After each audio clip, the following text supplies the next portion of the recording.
Halo guys, Assalamualaikum warahmatullahi wabarakatuh. Kembali lagi di channel saya Diary PKH. Sahabat YouTube, bagaimana kabarnya hari ini? Semoga sahabat YouTube semua dalam keadaan sehat, tambah rizkinya, dan tentunya semakin sukses. Pada kesempatan kali ini saya akan menginformasikan kepada sahabat YouTube semua tentang 7 informasi PKH dan BPNT untuk hari ini dan juga besok ya, tanggal 9 Juni tahun 2022. Tentunya pada informasi kali ini saya memohon kepada sahabat YouTube semua agar para KPM baik PKH maupun BPNT ini banyak berdoa ya sahabat YouTube. Tentunya berdoa demi kebaikan untuk program Keluarga Harapan dan juga program sembako atau BPNT ya sahabat YouTube. Nah, kira-kira 7 informasi ini seperti apa? Untuk mengetahui informasi selengkapnya, simak video ini hingga akhir. Jangan di skip supaya tidak menimbulkan gagal paham dan tentunya salah paham. Bagi yang baru gabung dan baru kenal dengan channel Diary PKH, saya ucapkan selamat datang dan terima kasih banyak. Saya mohon bantuannya kepada sahabat YouTube semua untuk terus mendukung channel Diary PKH dengan cara like, share, komen, dan tentunya silakan di subscribe channelnya, aktifkan notifikasi loncengnya supaya sahabat YouTube semua tidak ketinggalan di video-video terbaru di channel Diary PKH ini. Dan silahkan di-share ke grup-grup media sosial sahabat YouTube semua apabila video kali ini bermanfaat. Oke sahabat YouTube, langsung saja saya akan melanjutkan informasinya tentang 7 informasi PKH dan BPNT untuk hari ini dan juga besok tanggal 9 Juni tahun 2022. Pada intinya para KPM harus banyak berdoa ya sahabat YouTube. Kira-kira apa 7 informasi pada video kali ini? Untuk mengetahuinya simak video ini hingga akhir ya sahabat YouTube. Namun terlebih dahulu di sini saya akan menyampaikan kepada sahabat YouTube semua terkait dengan penggolongan usia para keluarga penerima manfaat bantuan PKH dan juga BPNT ya sahabat YouTube. Nah, berikut informasinya. Berdasarkan pemaparan Kementerian Sosial Republik Indonesia ketika rapat kerja dengan Komisi 8 DPR RI, di mana Kementerian Sosial Republik Indonesia memaparkan terkait dengan target penerima bantuan sosial baik itu PKH dan juga BPNT ya sahabat YouTube, di mana hasil pemaparan tersebut juga dituangkan ke dalam SK terbaru Menteri Sosial di tahun 2022 ini ya sahabat YouTube, dengan nomor 101/HUK/2022 tentang pelaksanaan program sembako dan program Keluarga Harapan, di mana di tahun 2022 kali ini ya sahabat YouTube, untuk penggolongan penerima bantuan sosial baik itu PKH maupun BPNT ini berdasarkan umur, di mana nanti masing-masing jenjang umur ini akan ada penggolongan tersendiri untuk pengelolaan unit pelaksananya ya sahabat. Yang pertama untuk unit pelaksana yaitu Dirjen Rehsos atau Rehabilitasi Sosial. Ini sasaran yang pertama yaitu disabilitas keluarga tunggal. Yang kedua adalah lansia keluarga tunggal, di mana untuk disabilitas keluarga tunggal ini untuk penerima PKH ini sebanyak 47.050 KPM, sedangkan sembako atau BPNT ini sebanyak 57.031 KPM. Sedangkan lansia keluarga tunggal atau dia berdiri sendiri di dalam keluarganya ya, tidak ada keluarga yang lain. Ini untuk PKH jumlahnya cukup banyak yaitu 2.634.795 KPM, sedangkan untuk KPM BPNT ini sebanyak 5.017.986 KPM. Kemudian untuk unit pelaksana yang kedua yaitu Dirjen Linjamsos, Perlindungan Jaminan Sosial, di mana sasarannya yang pertama adalah lansia dan disabilitas dalam keluarga. Jadi lansia ataupun disabilitas ini yang di dalam kakaknya dia memiliki anggota keluarga yang lainnya. Ini untuk KPM PKH sendiri jumlahnya ada 4.277.816 KPM, sedangkan untuk KPM BPNT sebanyak 7.694.276 KPM.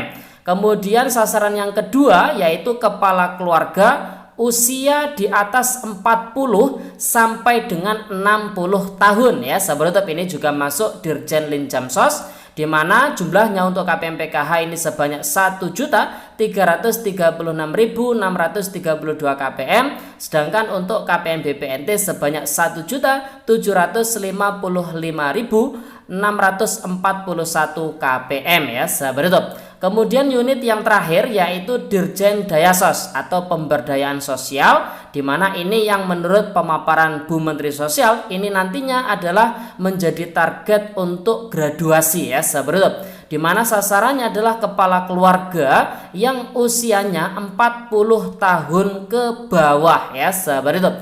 Untuk PKH sendiri jumlah KPM-nya itu ada sebanyak 1.703.707 KPM. Kemudian untuk KPM BPNT ini sebanyak 4.275.066 KPM. Sehingga total untuk PKH di tahun 2022 ini masih sama, sasarannya yaitu 10 juta KPM. Sedangkan untuk KPM sembako atau BPNT ini juga masih sama ya sahabat. Jadi ini juga dituangkan di dalam SK Menteri Sosial yang terbaru, bahwasanya untuk proses penyaluran masing-masing bantuan baik itu PKH maupun BPNT nanti akan dikelola oleh masing-masing unit pelaksana berdasarkan sasaran yang sudah disampaikan ini ya sahabat itu. Berikutnya terkait dengan 7 informasi PKH dan BPNT untuk hari ini dan juga besok tanggal 9 Juni tahun 2022 ya sahabat YouTube. Yang pertama terkait dengan capaian bansos sebesar 52,84%, antara lain telah dilakukan percepatan penyaluran bantuan sosial program sembako atau BPNT sekaligus 3 bulan, yaitu untuk bulan Januari hingga Maret melalui PT Pos Indonesia. Kemudian informasi yang kedua terkait dengan pelaksanaan program BLT minyak goreng untuk penyaluran 3 bulan dengan target 20,65 juta KPM telah mencapai realisasi salur 20.358.250 KPM atau sebesar 98,59% ya sahabat YouTube.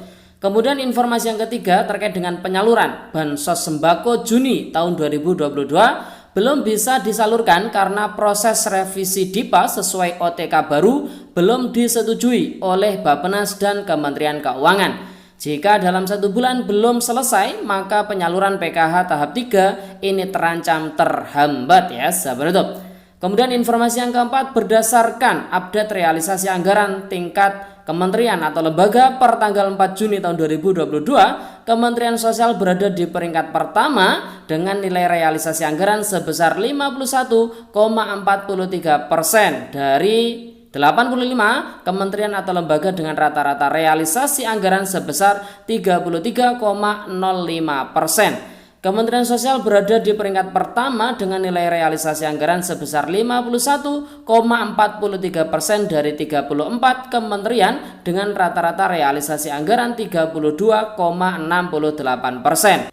Kemudian informasi yang kelima terdapat anggaran blokir ya sahabat YouTube sebesar 4.112.596.487.000 dengan rincian ada blocker automatic adjustment, kemudian ada blocker non automatic adjustment ya sahabat YouTube. Namun ini terkait dengan blokir biasanya ada di kementerian lembaga ini untuk realisasi anggaran ya sahabat YouTube. Kemudian informasi yang keenam ada surat Menteri Keuangan RI nomor S-14/MK-02/2022 tanggal 23 Mei tahun 2022 hal penambahan automatic adjustment tahun anggaran 2022 untuk Kementerian Sosial sebesar 306.948.539.000. Kemudian informasi yang terakhir terkait dengan belanja bansos BLT minyak goreng sebesar 6.195 juta. Ini belum termasuk biaya pengiriman, masih menggunakan anggaran bansos sembako ya. Sehingga Kementerian Sosial Republik Indonesia kemarin ketika rapat kerja dengan Komisi 8 DPR RI meminta tambahan anggaran sebesar 6 miliar sekian ini untuk menambal terkait dengan anggaran bansos sembako yang dipergunakan ya untuk proses penyaluran bansos BLT minyak goreng ya sahabat YouTube. Nah sahabat YouTube, jadi ada 7 informasi untuk hari ini dan juga besok. Sebenarnya 7 informasi ini adalah hasil pemaparan terkait dengan evaluasi kinerja pelaksanaan anggaran tahun 2022 kemarin ya, hingga pertengahan tahun ya, sahabat YouTube, dari Kementerian Sosial Republik Indonesia. Ada informasi yang sangat penting dan juga ada informasi yang mungkin para KPM hanya sekedar tahu saja, utamanya yang salah satunya yang paling penting terkait dengan penyaluran bansos sembako Juni tahun 2022 dan juga terkait dengan penyaluran PKH tahap 3 tahun 2022 ya, sahabat YouTube. Ini terancam terhambat yang disebabkan karena proses revisi DIPA sesuai OTK baru belum disetujui oleh Bappenas dan juga Kementerian Keuangan ya, sahabat YouTube. Oke sahabat YouTube, jadi itu informasi pada video kali ini untuk besok ya, dan juga hari ini. Semoga videonya bermanfaat dan sampai jumpa di video terbaru di channel Diari PKH yang akan datang. Sekian, terima kasih, salam PKH, wassalamualaikum warahmatullahi wabarakatuh.